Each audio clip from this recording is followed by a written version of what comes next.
Klausimą gavau, kaip atidaryti banko sąskaitą Sakartvele, Gruzijoje. Labai paprastai. Atskrendat oro uoste, nusiperkat SIM kortelę. Magdi geriausias tinklas. Savaitėje atskrisit, 7 eurus susimokat, nelimituotas internetas. Tik tai su pasu arba ID kortelė galima įsimti SIM kortelę. Viešbutis ir į banką iš karto nueina. Bankas tai turi būti Bank of Georgia, BOG vadinasi. Nueinat ir pasakot, kad norit sąskaitos, pamatys lietuvišką pasą, iš karto darys. Pagrindinis dalykas yra adresu, kai prašo, gali duoti viešbučių.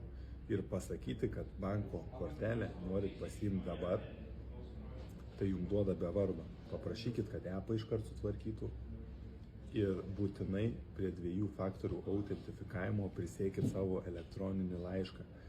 Nes jeigu nepriseksit, išvažiuosit į Lietuvą, ištrinsite appą arba pakeitimus telefono darysit, arba kažkas atsitiks ir reikės iš naujo prisijungti, jums žinutę siūsit kaip 2 faktorių autentifikavimo.